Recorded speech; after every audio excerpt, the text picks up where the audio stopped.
Hello and welcome to episode 313 of the Clean Energy Show, coming to you from Vancouver, British Columbia, Canada. I'm Brian Stockton. And from the normal place, I'm James Whittingham. Americans can now use healthcare funding to purchase an e-bike. You just have to get your doctor to write a prescription for 2 wheels, a battery, and a motor. A giant carbon block thermal battery is being built in South Dakota, and it's online now, actually. It can store 5 gigawatt hours of electricity. If that sounds like a lot, it should. If that doesn't sound like a lot, that's okay, but know that you're wrong. After a May heatwave, climate campaigners in the UK are calling for government to install air conditioning in places with vulnerable populations. Start with me, said King Charles. I'm vulnerable. All that and more in this edition of the Clean Energy Show. Wow, we got a lot of chit-chat this week. If you are new to the show and don't care about the hosts, don't know us personally, by listening to us for hundreds of hours, you might want to skip the next while because we've got lots of personal things to catch up on. And you're in Vancouver. Why is that, Brian Stockton? For a couple of events. But I will say some of the chit-chat does have some clean energy stuff. I usually try and get some clean energy stuff in there. But yeah, I'm in Vancouver on a little bit of a vacation. I'm here to see Joe Jackson, the British rocker, new wave rocker from the 80s. That concert's tomorrow night, so I haven't seen that yet. But it worked out that we could go to Silent Movie Mondays at the Orpheum Theatre here in Vancouver. They have this incredible 1927 theater that's been perfectly preserved. It still has the original Wurlitzer pipe organ in it. Wow. So they do these silent movie nights. It is amazing. So we watched Alfred Hitchcock's The Lodger, a silent film from 1927, and an organist who played live music with it. So just to be clear, the organist is just winging it during the film, right? Watching the film and kind of expressing his or herself as they do it? This was more planned than most. Sometimes they do it improvised, but this seemed quite planned. So the guy had an iPad that he propped up on the organ just above the keys. He had an iPad that seemed to have a score on it. And then he had a little monitor below that where he could watch the movie. Cool. So it was quite well coordinated. He had sort of like, certain sound effects for some things. Like there's a cuckoo clock that recurs in the film. And this pipe organ. So he's got to do that too? He's got to do. Yeah. He's the little kind of sound effects. But the pipe organ had a sound effect that was very similar to a cuckoo clock. And it was not, perfectly in sync, but it can also play drum beat, so he would play drum beat on certain things. It was amazing, but the most amazing thing, the guy who played the organ is a physicist, and this is his hobby. He just likes to play the organ. So his name is But being a physicist doesn't take up enough of your brain? You had some left over for organating? Exactly. So Koos van Nijkhoop is his name, and he is the principal physicist at a company. And I looked up his LinkedIn, and it says, I spent close to a decade designing and building sensors for the mining industry. Wow. I'm a particle physicist by training and spent my time in grad school searching for the elusive Higgs boson. So that's some serious particle physicist cred. He's not just there. Your average everyday garden variety physicist. This is a serious guy here. Yeah, serious guy, but could play the organ like nobody's business. Wow. And like I say, incorporated, the various sound effects and sort of automated instruments that are also included. Did he give a speech at the beginning, or was this in a pamphlet?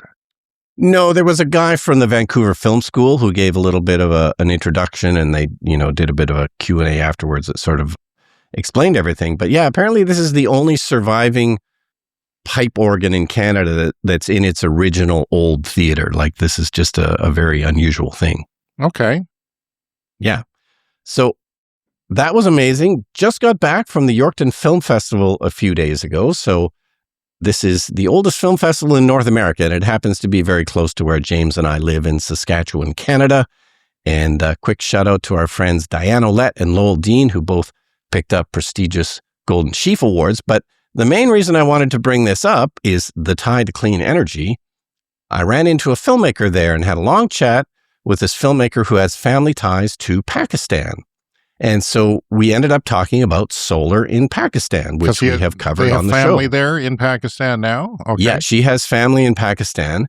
And what she was amazed by was essentially every single person she knows in Pakistan has solar panels. Wow. It's just so ubiquitous. And we've talked about this on the show. This happened so fast. This went from zero to crazy, where we talked last week that there's more of this kind of rogue grid than the actual grid now, because the grid is so unreliable there. And then the more people do this, the more expensive the actual grid gets, because then the more sense that it makes for solar panels to, pay for themselves quickly.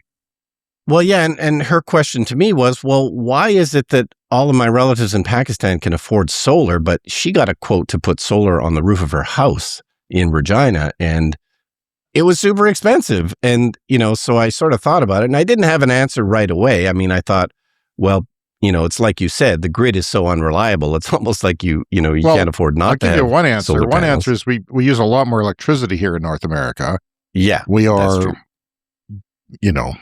gluttonous when it comes to our electricity. Like there's all kinds of things that we have in our homes, and our homes are large, and they're not really, I don't think they're using it for cooling for the most part. So it's essentially plug and play, Brian, I think. Mm-hmm. A lot of it's not actual plug and play, I don't think, but they're kind of rogue installed by handy people, and they're probably smaller because the roofs are smaller, or maybe they're just set up against a fence. A lot of them are on roofs, though, so I don't know the answer to that, but I do know there's a lot more red tape here. Yes, so that is certainly one reason. A lot of these systems are unofficial, so you don't need a permit. And maybe they probably don't have a tariff on Chinese solar panels, where most solar panels are made is in China, and we would have a tariff here. Yeah, but the cost of a solar system on your roof is not all solar panels. That's just I forget what it is, maybe 40 to 60% of the cost. There's the inverter, there's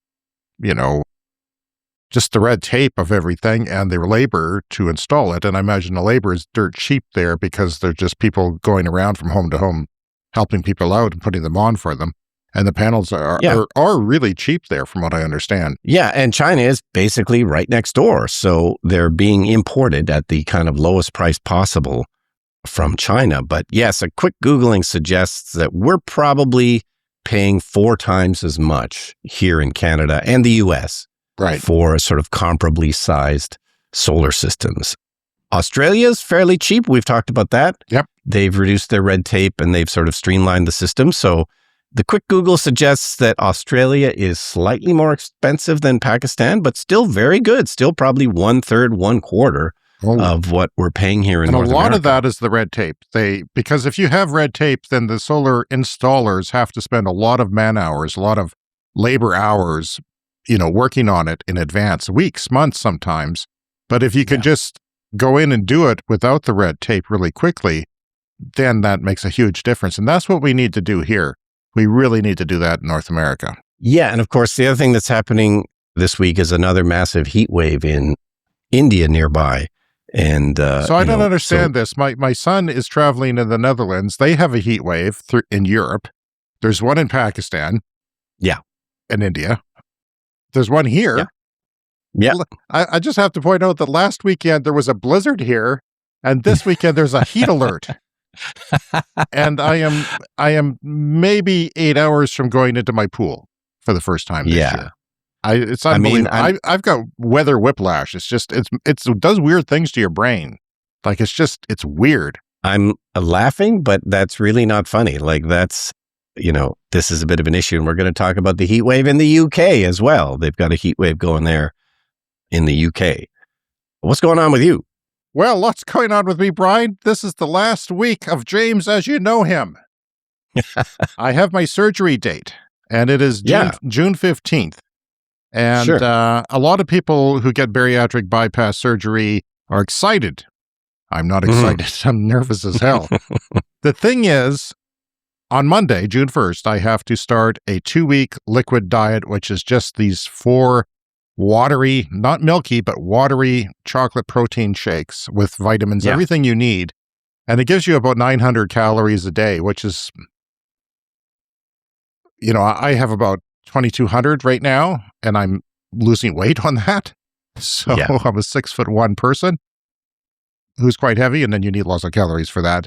So people go batty. In the Facebook group of the local people doing it, people mention crying and weeping a lot. So it doesn't look like it's going to be good. But the good news is after 3 to 4 days, you go into something called ketosis, where your body adapts to this low carbohydrate.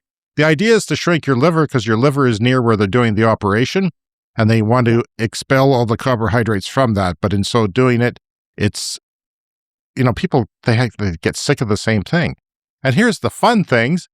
Day 4 and 5 of my liquid diet, I attend my son's university graduation 2.5 hours north of here in another city. Yeah. So I have to go to a hotel and I have to sort of deal with whatever my bowels are doing and whatever my stomach and mental state is doing. And I'm not sure that I can podcast in that state. We'll have to see what happens.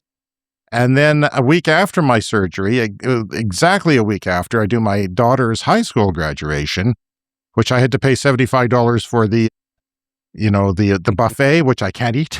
I can't even drink the water there. I mean, I won't even be able to sip on water. It's a whole ordeal that goes on for many weeks. There's different stages when you recover. I'm in the hospital for 2 days, 0.5% chance of dying. So if you don't see me again, I love our audience very much, but I don't think that's going to happen. It's one of the safest operations there is. It's safer than like knee surgery and things like that.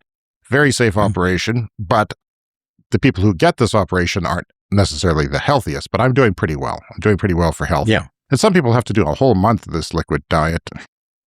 And so I start back drinking shakes again, just liquid stuff for 2 weeks. And then I start a puree baby food like diet for a number of weeks. And then I go to a soft food diet. And the problem is drinking enough water because you can't get enough water and protein with a smaller stomach. And people go through a massive weight loss in the first 3 months. So my appearance may change. It's if it works out well.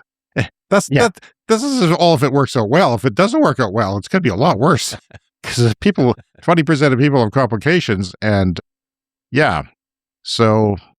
it's just, you're supposed to lose 1/3 of your weight or something like that, or almost 1/3 if it works out well over a year to 18 months. And of course, then I can ride out my latter years in a healthier way. And hopefully everything works out. But that means our podcast schedule could be a little disrupted. It sometimes is in the summer anyway. We need to take a week off here and there for our own sanity. We can't do this every week. So anything slow down in the summer a little bit. So that's where I am at. This is the last time you'll hear me as I am. When you hear me again, I could be delusional and just let Brian do the talking for the podcast. Nod my head occasionally if I have the energy. I may not. Yeah. And then I'll have the operation and it'll be crazy week then too. So anyway, last week of James, as you know. Yeah, well, obviously keep us posted, and if you need to take time off, obviously take care of yourself. That's the most important thing. That's a good point. I will put updates on our Instagram page. No, I won't. I will put it on our Patreon page. And you don't have to be a member to see the updates. If you're curious how I'm doing and what's going on and when the podcast is going to be on and off, go to our Patreon page and it'll be publicly available right there for you to see. Patreon.com/Clean Energy Show. All right. We'll keep us updated on that. And by the way, I was going to mention just yesterday here at my hotel, I'm overlooking Vancouver here. There were window washers outside the window yesterday.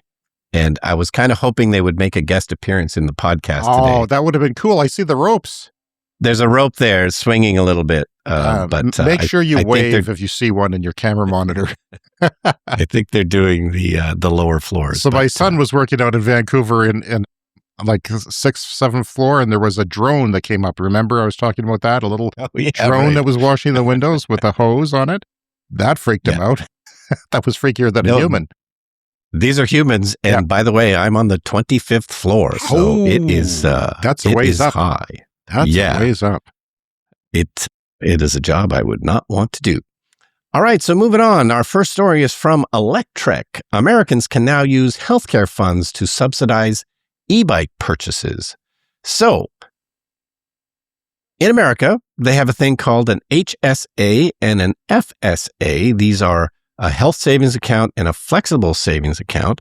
These are special accounts you can get. I don't know. We're not American. We're Canadian. So, we don't know about these things, but we have different sort of tax protected, bank accounts here in Canada as well. So you can get ones for health, and you can now apparently use some of the money from your health spending account to purchase an e-bike. So Austin-based e-bike company Mod Bikes announced this week that eligible customers can now use these funds toward qualifying Class 1 electric bikes, potentially saving up to 30% by purchasing with pre-tax healthcare dollars instead of the post-tax income.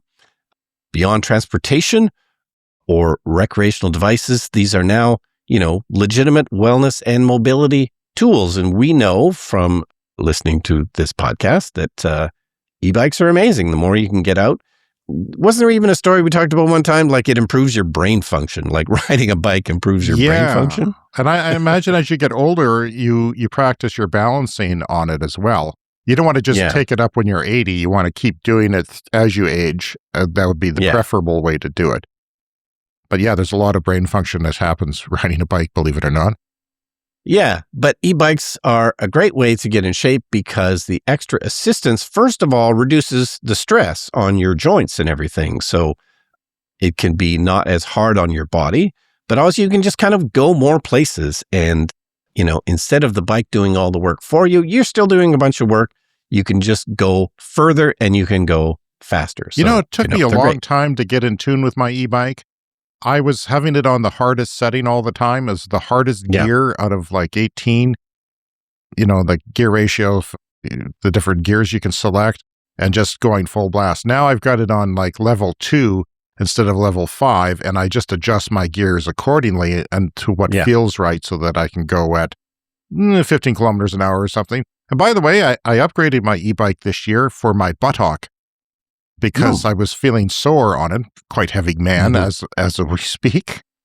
And I bought a fairly, not a cheap one, but like a flexible seat post, one of the better ones. It was like $115 or something. And it works really well, and it supports my weight, which I had to find one that would support my weight. This one will support up to 400 pounds, which is quite heavy. And then you can adjust it so that it's my back, actually. It wasn't, you know what? It was my back. I forgot. That wasn't my buttock. Yeah. My buttock is doing okay. My back, not so much. Every little bump I would hit, my back would tense up and hurt. And I just had an x-ray of it, and they don't really see any reason why it's going on. It's just something's out of alignment, or the muscles are pulling and shouldn't be pulling. So that was really painful. And I did that, and it worked. It's the first time it worked. Like I could, seek out bumps, and it would be fine. And then I also bought a comfortable saddle, like an even more comfortable saddle. I had a pretty comfortable saddle. This one had 4.6 reviews on Amazon rating, and there was tens of thousands of people had bought this, and it's just really cushy, and it does work, and it's wide, and it's really soft, and I'm old. Okay, I'm old. This never used to be an issue, but it'll get me through, because I really wanted to cycle before my surgery. I wasn't expecting to have surgery until August, actually. This was kind of a cancellation type situation. Well, as you mentioned, like we had a blizzard maybe just a week ago, so I haven't gotten my bike out yet this year. Some years you can get them out early, and then other years it's late. I'm happy to say I rode pre-blizzard, but not during the blizzard. Anyway, so typically riders need documentation such as a letter of medical necessity from a healthcare provider explaining how an e-bike can help treat or manage a specific condition. And this can include issues related to obesity, arthritis, cardiovascular health, mobility limitations, mental health, or other conditions where increased low-impact physical activity can be beneficial. Yeah, I got a number of those, so I could do that. Yeah. So even mental health, well, that's pretty impressive, actually. Right? Yeah, that's what we were just talking about. It's good for your brain. Yeah, well, that's great. So a new giant thermal battery project just went online in South Dakota. What's a thermal battery, James, you may ask? Well, it stores renewables as heat. So the renewables have to make heat, where they, would use some sort of resistive heater or something to boil a liquid or something. And that goes into sometimes bricks, sometimes rocks you can do.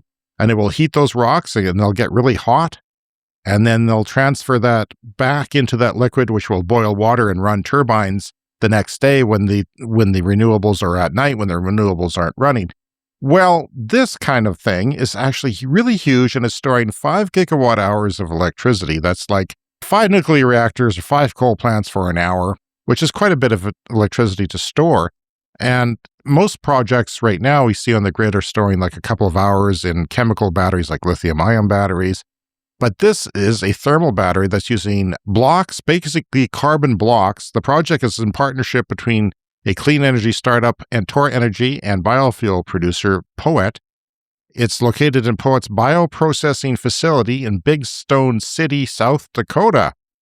So that's what? I don't know. Say 7 hours below us if we drove in a car. Yeah, 7-hour drive for sure. Construction started less than a year ago, and the system is already delivering energy. It's already working. And, we talk about these different kinds of solutions a lot, but we don't see them applied, especially on a large scale.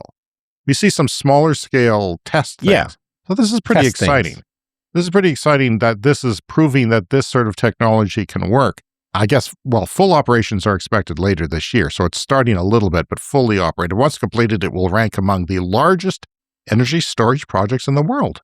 And that's amazing. So instead of lithium-ion batteries, this system stores electricity as heat inside giant insulated solid carbon blocks. These are solid bits of carbon, like think of the lead of your pencil is some comparison to this. They're big and gray, and they're insulating them so that the temperature stays inside and doesn't just, dissipate into the atmosphere overnight. And there's more than 200 of these thermal batteries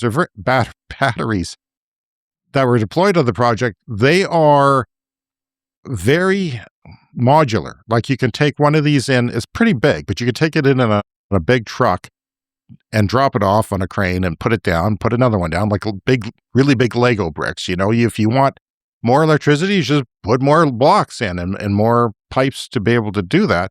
The idea is to charge the batteries when electricity is cheap and abundant, and then release that stored heat continuously for industrial use. The system can also convert stored heat back into electricity as needed. Oh, sometimes they just use the heat, right? If you are doing an industrial process, and that's one of the things that's hardest to decarbonize in the world is, big steel mills and things like that. And this can store heat and then give you the heat that you need for those processes, not necessarily turn it back into electricity, but turn it back into the heat that you need for the process of whatever industry you're running. Yeah, there was a story this week from Finland. They're looking at using nuclear power for district heating in Finland. And it's the same kind of thing where, don't make electricity, just keep it as heat. Right. Well, the new utility pricing structure lets the project charge during excess periods of local renewable energy production. So they charge it up for cheap when there's excess renewables. Sometimes they lower the price of electricity when there's excess renewables. If it's really windy, if it's really sunny and it's in the spring or summer, that means they can soak up surplus power from the grid instead of wasting it. And the project provides around-the-clock thermal energy without increasing costs for other electricity consumers, which we see with, at least which is accused of happening with all these data centers that are now being planned or put into production. Poet says the system will help keep its bioethanol production competitive. That means that it'll be cheaper for them, perhaps, to produce than other people who aren't using such a carbon-friendly alternative, while creating new opportunities for South Dakota farmers. The installation and manufacturing phase supported more than 300 jobs across South Dakota and California. Funding and support came from multiple sources, including the U.S. Department of Energy and Australian investment firm Grok Ventures. And this is another example of how industrial heat, one of the hardest sectors to decarbonize, is starting to get serious about clean energy. And you know what? The important thing here is the competitive thing. Because if your competitor does something that allows you to save money, you have to do it too. So, and if it's good for the planet, that's great. That's what we want. So this is just another example of that. The carbon blocks are really good. They're better than anything else at storing heat. The heat goes in them really easily, and the heat comes out of them really easily. Where they called, there's a name for that. It's like thermodynamic transfer or something. And it just works really well. You can use other things. You can use clay, you can use bricks. We've talked about that on the show, but this works really well for getting the energy, the heat in and out really well. It's like the old Roach Motel. Heat checks in and it doesn't check out. That's right. You're dating yourself, Brian.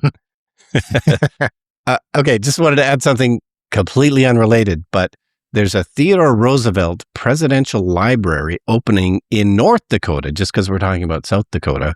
July 4th, this is opening. It's a presidential library literally in the middle of nowhere, but it's only a 5-hour drive from where you and I live, James. Medora, North Dakota. I've never even heard of Medora, I don't think. No, it is a tiny town. I looked it up. There's like 1 or 2 motels there. Like, so it's presidents really, get their own libraries. Obama is just about to open his, I think, and it's huge. And okay.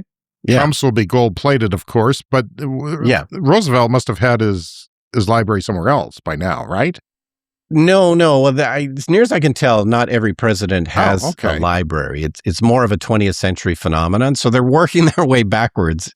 And Roosevelt apparently had a ranch in North Dakota or something. And so that's why the library is there. But yeah, it's in a tiny town. I don't, when it opens on July 4th, I'm not sure where everyone's going to stay because... How far is it to a major center? Do you know? Well, it's probably 3 hours from Fargo, something like that. Maybe Nelly. Maybe an hour or 2 from Minot. So Minot's probably closer. Okay. All right. Well, that's interesting because there's not much to do in North Dakota as you go through. And the building looks quite spectacular. So I think I will eventually make a drive down there. All right, from The Guardian, climate campaigners are calling on the government to install air conditioning in buildings with vulnerable populations. The UK just had a heat record, as we are talking about. This is a record temperature for the month of May. It hit 34.8 degrees Celsius at Kew Gardens in London. That's 93 degrees Fahrenheit. It broke the previous record by a full 2 degrees Celsius. This is always the alarming thing about these climate change things. When these records break, they're not just breaking often by, just a portion of a degree, 2 full degrees higher than the UK is an island, Brian. This shouldn't be happening. Yeah, it's an island. This shouldn't be happening. Surrounded by ocean. Cool ocean currents. As we know, what is happening is that, people are dying from heat complications in places where this didn't happen before. In 2022, temperatures spiked above 40 and about 3,000 people in Britain died of causes associated with heat. Studies show that air conditioning can cut heat-related deaths by 75%.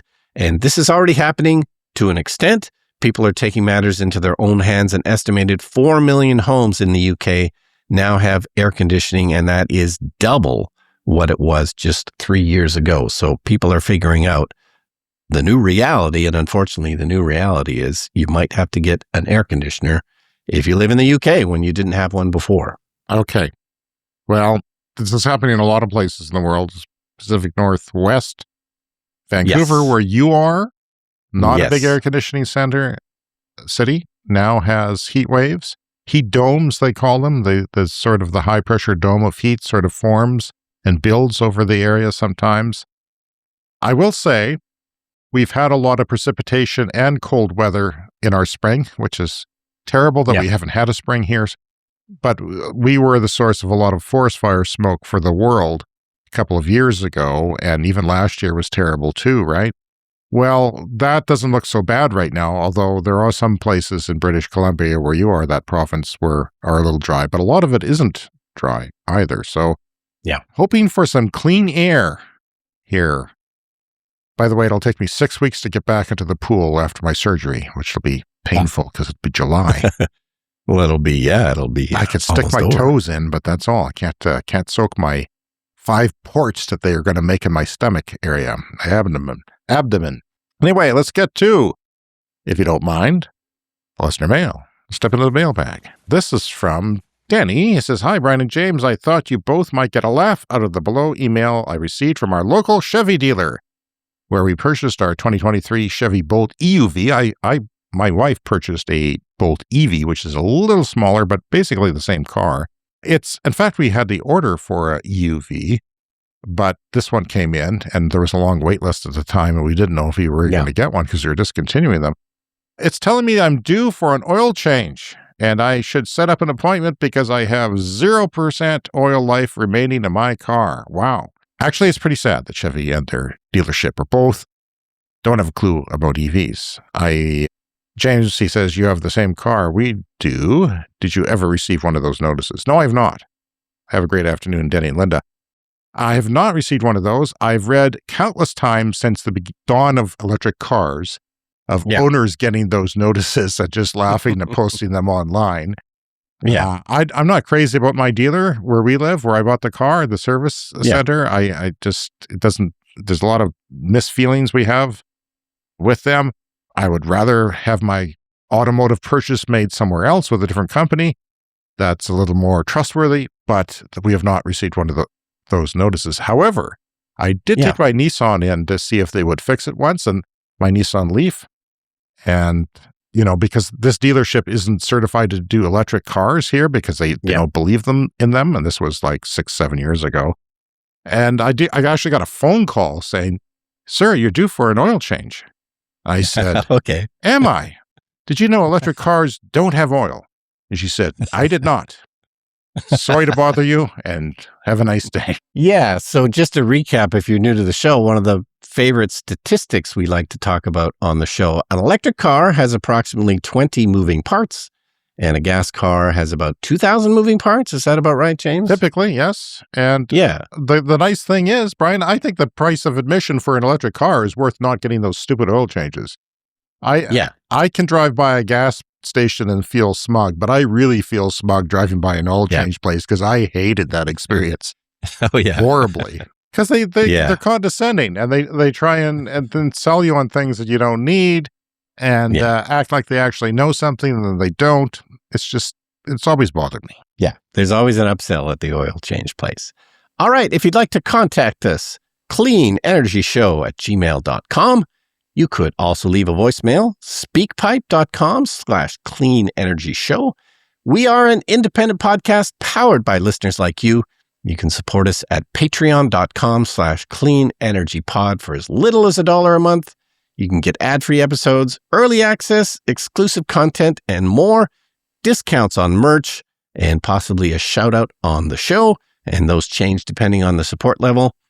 Patreon.com/cleanenergypod. Thank you, everybody, for helping keep independent climate journalism alive. Coming up next, it's the lightning round.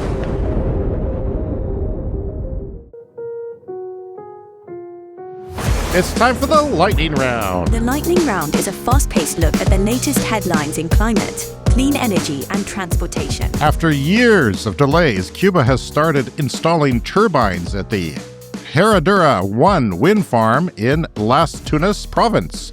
It's the biggest wind project ever built on the island of Cuba, and their energy and mines minister said the project is expected to start operating this year. Cuba is in a huge energy crisis. They were using sort of fuel oil for running electricity generation, and the grid is in a terrible state. So distributing the solar, really good idea to put it in different places so you don't have to overstress grids. And they need to work on the grid, but they also need to have energy independence. And renewables can certainly do that. Clean energy deployment is expanding rapidly under the current fossil fuel crisis. Tesla has implemented a special quiet charging zone at one of its new supercharging stations in San Francisco. This is for charging stations near residences, and it's a software thing. So in your software on your infotainment system on your Tesla, if you pull up to this particular charging station, something might happen. If your music is loud, a message on your screen will say, it'll pop up and say, could you turn the volume down, please, for the people nearby? Please be mindful of our neighbors, with a button to lower the volume readily there for you to do. This is what you can do when you have a fully digitalized car that is always connected to the internet. That's amazing. Africa is now manufacturing its own solar panels using the wafers made in China. So solar panels are made up of little silicon wafers that are put together into a larger glass and steel and aluminum panel and soldered together. So they're doing a lot of this manufacturing now in Africa, where they have a massive solar deployment underway. And these little factories that are using the cells are only about 40% of the value of the panels. So much of the value is kept domestically in Africa. and 9 gigawatts of cells plus wafers in March, April alone. That is a lot. Africa's a big continent, but that's a lot. And certainly a lot of potential there. And a lot of people don't even have access to electricity. We've talked about it many times. They do now with solar. From Financial Times, China built car exports to Europe in 2025, 922,000. That's China built car exports. All kinds of cars, not just EVs. 922,000. This year is estimated to be 1.4 million, which is pretty significantly higher. And that speaks to the competition that China is pressing down on the traditional automakers, including the European automakers. Pretty high pressure there from them, and I think they're going to get some serious messages soon. Time for a CES Fast Fact. This one isn't clean energy related, but since we talk about movies a lot, Brian, I thought I'd mention it. A new study found films were more likely to star a man named Chris or a talking animal than a woman over 60. That's a man named Chris or a talking animal. Better chance of that than a woman over 60. That's in Variety. That's incredible. I thought I put that in there for fun, but it is also depressing. EVs are set to make up 28% of global new car sales in 2026, says the International Energy Agency. And by the way, in 2019, the IEA predicted the share would be 5% by now. 5%, 28%. People like the IEA and other organizations are always underestimating. Even the good ones are underestimating because they just can't commit to what is actually happening. So when we started podcasting the following year, we knew more than the IEA. Yet my income is pretty sparse. But what are you going to do? At the peak, maybe we should change our category to financial advice podcasting. At the peak of the Flint water crisis, children had average blood lead levels of 1.3 microns per deciliter. About double the U.S. average at the time, which was rightly considered a public health emergency. But from 1976 to 1980, the average child in Los Angeles had blood lead levels of 15 micrograms per deciliter. That's 15 compared to 1.3. 1.3 bad, 15 terrible. And that was, you guessed it, because of lead gasoline, which existed in the 1970s. Remember, would you like lead or unleaded, sir? I never knew why, if you even had an option, because your car would only take unleaded if it... Yeah, my family had some very old cars, and they would take leaded gasoline, Well, that was bad. I had no idea how bad it was. It wasn't just bad for the air, it was bad for everyone. You know, that during the era of leaded gasoline, lead pollution in LA's air was roughly 50 times higher than it is today. So things have improved, but I was aware of that, watching the TV news every night during dinner, and that shaped me into being a lifelong environmentalist and wanting electric cars, all the way back when I was a little lad. Waymo robotaxis have temporarily stopped traveling on freeways in the United States because they ran into problems dealing with construction zones, so they're going to work that out before they go back. An EV running on 100% coal, which none do, by the way, because there's no grid with 100% coal, would emit less CO2 than a gas car that gets 25 miles per gallon. So even if you did, theoretically, have a 100% coal grid, it'll be better than a car that gets 25 miles per gallon. And finally this week, India has already overtaken the United States in the percentage of new car sales being electric, which is amazing. Because we're always wondering, when's India going to catch up? Well, this is evidence. It is. The April numbers are 5.8% for India, just 5.6% full-on EVs for the United States in new car sales. And it's not reflecting the electrification of 2- and 3-wheelers in India, which is taking off, and that's a major part of their transportation. They're much more higher than in North America here. And that's becoming electrified at an even faster rate. So, yes, when the oil shock is over, there's going to be another shock. And that's a reverse shock because clean transportation is eating into oil demand. All right, that's our show for this week. Join us for the monthly bonus podcast, although that won't be out until June 11th due to the issues that we were talking about earlier. You can find us on social media like TikTok, Instagram, and Blue Sky as Clean Energy Pod. The email again, cleanenergyshow@gmail.com. And as always, remember to hit the follow or subscribe button wherever you're listening to the podcast right now, and you'll get a new episode every week. Remember to join our Clean Club on Patreon, and we will thank our Patreon Clean Club executive members, Green Bastard, Brett Rowley, and Tiernan, who give very generously every month and get a shout out on our show all the time. And you'll get other shout outs at the beginning of the month if you're in the Clean Club. I will be having my operation on June 15th, so there'll be some disruption, remember, and we should probably resume a normal schedule in July with maybe a break here and there. Brian might be a little heavier on the podcast than me. I might be delusional. I might be saying crazy things. Who knows what'll happen? But thank you all very much for supporting the podcast, and we'll see you again shortly. All right, we'll see you next week.